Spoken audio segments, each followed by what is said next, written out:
एक मिनट, इसे इंग्लिश में क्या कहते हैं? किसे? अरे फिर से आप, इसे इंग्लिश में क्या कहते हैं? अरे तो हमसे क्यों पूछ रहे हो? कंचन मैम से पूछो ना। कंचन मैम? बिल्कुल मुझसे पूछो ना। गाइस, ये डेली यूज वोकैब्युलरी चुटकियों में आपको सिखाने वाली मैं कंचन लेकर आई हूँ डेली यूज वोकैब्युलरी सीरीज का पार्ट 3। इसे कहते हैं टू हडल। जब बिल्कुल पास पास जुड़ जाते हैं, हम बिल्कुल पास पास जुड़ के एक साथ कुछ डिस्कस करना है, फोटोज क्लिक करानी है, तो हम यूज करेंगे हडल। टू गैदर यानी इकट्ठा होना, क्लोजली टुगेदर बिल्कुल पास पास। The team huddled to discuss their strategy. Team ने क्या किया? हडल किया स्ट्रैटेजी को डिस्कस करने के लिए। Let's huddle up for a group photo. चलो ग्रुप फोटो के लिए पास पास आते हैं। सो गाइस, इसी तरीके से बहुत सारी वोकैब सीखने के लिए, डेली इंग्लिश बोलने के लिए इस वीडियो में एंड तक बने रहें और इसे लाइक करके अपनों के साथ शेयर जरूर करें। पीक क्या है ये? पीक मतलब टू लुक क्विकली और सीक्रेटली, जल्दी से या फिर चुपके से देखना, that is called peek. She peeked through the curtains to see who was outside. तो ये क्या कर रही है? पर्दे के साइड से थोड़ा सा पर्दा खोल के झांक रही है, जिसे हम कहेंगे झांकना, ये देखने के लिए कि बाहर कौन है। ये छोटे बच्चे तो बहुत करते हैं, झांकते हैं, और जब बड़े भी डरे हुए हों, अकेले हों, तो झांक कर देखते हैं, या फिर कुछ बाहर ऐसा हो रहा है जिसकी वजह से पीक करना पड़े। Alright, no peeking, it's a surprise. किसी के लिए आपने सरप्राइज रख रखा है और वो देखना चाह रहा है, तो नो पीकिंग। ऑलराइट, यानी झांको मत। नाउ वी हैव पीप। इसका भी मतलब देखो वैसा ही है, टू टेक अ क्विक और सीक्रेट लुक, मतलब वो भी है झांकना और इसका मतलब भी है झांकना। Peek and peep. He peeped through the curtain to check who was outside. Alright, so यहाँ भी मतलब सेम है, आप दोनों में से किसी का भी यूज कर सकते हैं। Stop peeping at my phone. मेरे फोन में या फिर मेरे फोन को देखना बंद करो। ऑलराइट, सीक्रेटली देखने के लिए, इसलिए। Now, mutter. Mutter मतलब to speak in a low voice, usually when annoyed. So जिसे हम कहते हैं बुदबुदाना. All right, mutter. He muttered something under his breath. या फिर चुपके से कुछ बोलना. All right, to speak in a low voice, धीमी आवाज में, usually when annoyed, किसी को कुछ बोल रहे हैं. What did you just mutter? Speak clearly. किसी ने कुछ बोला और दबी आवाज में उसने भी मन में कुछ बोल लिया, तो उसने क्या पूछा? What did you just mutter? तुमने अभी अभी क्या बुदबुदाया? Speak clearly. Clearly, साफ साफ बोलो. All right. Now, creep. क्या है ये? Creep. To move slowly and quietly, यानी धीरे धीरे मूव करना, बिल्कुल slowly and चुपचाप. That we can say is creeping. He crept into the kitchen for a midnight snack. So, midnight मतलब आधी रात, and midnight snack मतलब कई बार होता है आप जागते रह जाओ तो थोड़ी मोड़ी भूख लग जाती है। सो वो थोड़ी मोड़ी भूख मिडनाइट स्नैक के लिए वो दबे पांव धीरे धीरे किचन में गया। सो ही क्रेप्ट इनटू द किचन। ऐसा नहीं है कि आप वेंट नहीं बोल सकते, ऑब्वियसली बोल सकते हो, बट ही वेंट अगर बोलते हैं तो वहां पे ये बात क्लियर नहीं हुई कि वो दबे पांव धीरे धीरे चुपके से गया। राइट, इसलिए ये सभी वर्ब्स आने बहुत जरूरी हैं। Why are you creeping around like a thief? कोई धीरे धीरे चुपके चुपके चल रहा है तो क्या पूछेंगे? तुम चोरों के जैसे क्यों चल रहे हो? राइट? अगर आप ऐसे ही वीडियोस और चाहते हैं तो कमेंट्स में लिखिए दिल मांगे मोर, या फिर आप अगले वीडियो का टॉपिक भी सजेस्ट कर सकते हैं। Okay, now we have shiver. क्या? Shiver, to shake slightly due to cold or fear. ठंड से कांपने को भी हम शिवर बोलते हैं, डर से कांपने को भी हम शिवर बोलते हैं। अगर स्टेज पर हैं, नर्वसनेस से कांप रहे हैं, तो मोस्टली ट्रेम्बल का यूज होता है, हालांकि बहुत सारे लोग वहां भी शिवर बोल लेते हैं। She shivered in the cold wind. So ठंडी हवा में वो कांप रही थी। पुट ऑन अ जैकेट, एक जैकेट पहन लो। पुट ऑन का मतलब कुछ पहनना। Put on a jacket, you are shivering, jacket पहन लो, तुम कांप रही हो। Alright, this way. Now we have fumble. क्या? Fumble, to handle something clumsily, मतलब बिल्कुल तरीके से कोई चीज आप हैंडल नहीं कर रहे हैं, क्लमजली, कि वो थोड़ा सा अगर थोड़ी सी नजर चूकी तो गिर गया, समथिंग लाइक दैट। आप चाबी निकालते हैं जेब से और की होल में चाबी नहीं जा रही, इधर उधर जा रही है, तो उसके लिए हम फंबल यूज कर सकते हैं। She fumbled with her keys while unlocking the door. All right, I fumbled with my phone and dropped it. So I fumbled with my phone and dropped it. ठीक से पकड़ा नहीं उसको। To handle something clumsily, बहुत ही grip अच्छी ना बनाना। Now we have grin. क्या? Grin. To smile widely.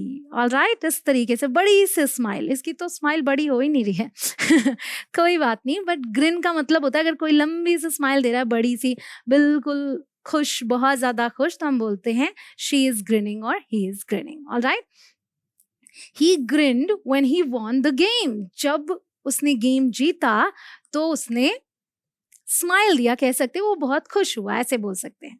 Okay, now why are you grinning like that? तुम ऐसे ग्रिन क्यों कर रहे हो? Did something good happen? क्या कुछ अच्छा हुआ है? Now we have mope, MOPE, to feel sad, उदास महसूस करना, and not want to do anything, और कुछ करने का मन ना होना। She moved around all day, वो पूरे दिन उदास थी। आफ्टर लूजिंग हर फोन, जब उसका फोन खो गया उसके बाद। Stop moping and let's go out for some fun. ठीक है, इसे उदास रहना बंद करो और चलो बाहर चलते हैं, कुछ फन करते हैं। All right, now we have yell. Yell का मतलब होता है टू शाउट लाउडली, चीखना, जोर से चीखना। He yelled to call his friend, उसने अपने फ्रेंड को बुलाने के लिए वो चीखा। ठीक है, चीख कर बुलाया, as you can see. Why are you yelling? तुम चीख क्यों रहे हो? I can hear you just fine, मैं तुम्हें सुन पा रहा हूँ। ऑल राइट, अच्छे से सुन पा रहा हूँ। Now we have gulp, GULP, to swallow something quickly, कोई चीज फटाफट निगल जाना। All right, he gulped down his juice in one go, उसने एक ही बार में पूरा जूस गटक लिया। All right, don't Gulp your water, अपना वाटर ऐसे गल्प मत करो। ड्रिंक स्लोली, यानी फटाफट फटाफट अंदर मत लो, धीरे धीरे पियो। All right, now we have stomp, to walk heavily, making loud steps, पैर पटक पटक कर चलना। All right, she stomped out of the room angrily, वो गुस्से में रूम से ऐसे करके चले नहीं जाते, गुस्सा करके, बच्चे तो स्पेशली करते हैं। सो there we can use this.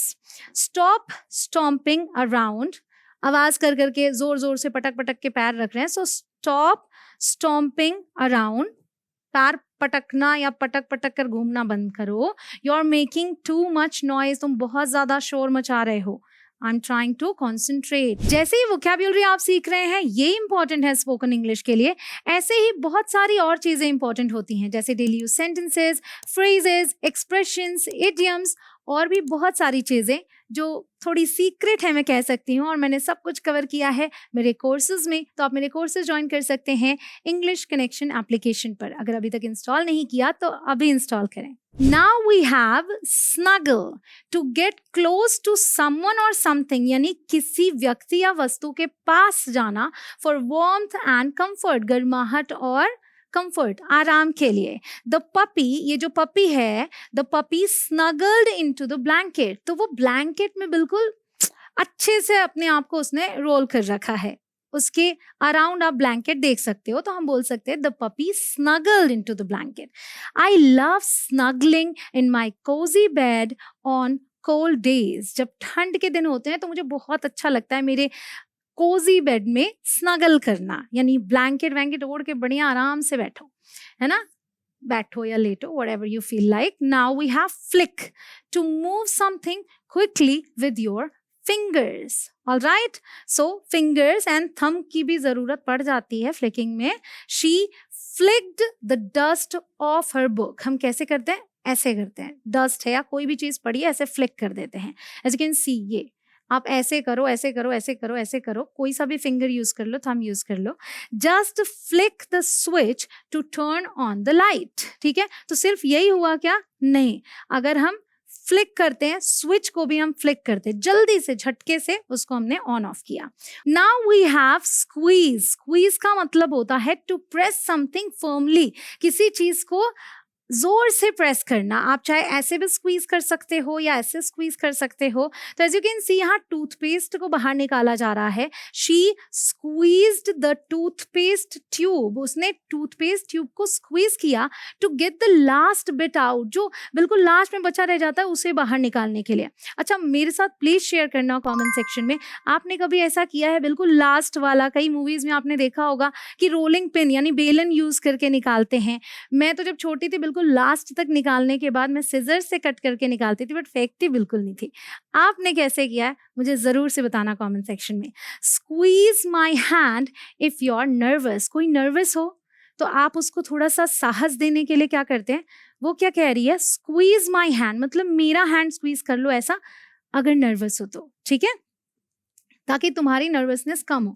क्योंकि नर्वसनेस में क्या होता है, वही ट्रेम्बलिंग, सो कांप रहा है हाथ, तो मेरा हाथ स्क्वीज कर लो। ऑलराइट, ऐसे इतने उससे नहीं, स्क्वीज जोर से करना पड़ेगा। Now we have smirk, to smile in a way that shows confidence और सरकाजम। ऑलराइट, स्मर्क करना, तिरछी हंसी भी हंसते हैं ना, कॉन्फिडेंस में रहते हैं तो भी हंसते हैं, थोड़ी सी तिरछी हंसी आपने नोटिस की होगी लोगों की, या फिर सरकाजम में, तो ये क्या है, स्मर्क बोलेंगे हम इसको। So this boy you can see he smirked after making a clever joke, एक क्लेवर जोक मारने के बाद उसने क्या किया, स्मर्क किया। Alright, why are you smirking, तुम इस तरीके से क्यों हंस रहे हो, did you do something sneaky, क्या तुमने कुछ ऐसा किया है जिसकी वजह से तुम ऐसे हंस रहे हो। Alright, now we have gaze, क्या है gaze, to look at something for a long time। gaze मतलब देर तक किसी चीज को देखना। तो जैसे आप रात को अगर स्टार्स देखते हो ना, तो आप उन्हें गेज करते हो, बिकॉज ऐसा नहीं स्टार देखा नीचे देखा, आप देखते रहते हो थोड़ी देर तक। ऑलराइट, सो थोड़ी देर तक देखना। शी गेज्ड, अच्छा थोड़ी नहीं, ज्यादा देर तक, ठीक है, आपकी मर्जी, आप थोड़ी देर देखो, आप 5 सेकेंड देखो, 10 सेकेंड देखो, बट हाँ ऐसे बस देखो और नजर हटाए, ये चीज नहीं है। She gazed at the stars in the night sky, ठीक है, रात में उसने स्टार्स को गेज किया, देर तक देखा, एंजॉय किया उसको। What are you gazing at, तुम क्या देख रहे हो, लॉस्ट इन थॉट, खोए हुए हो क्या विचारों में, लाइक सोच रहे हैं और कहीं एक जगह नजर टिकी रहती है। So what are you gazing at, तुम क्या देख रहे हो। डू रिमेंबर, हम गेज के साथ एट भी लगा रहे हैं, यहाँ भी लगा हुआ है और यहाँ भी लगा हुआ है, जैसे हम लुक एट बोलते हैं। आई होप आपको ये वीडियो बहुत पसंद आई हो, एंड आई होप आपने इसे लाइक करके अपनों के साथ शेयर जरूर किया होगा। मैं मिलती हूँ आपसे अगले वीडियो में, आप करते रहें प्रैक्टिस। जय हिंद।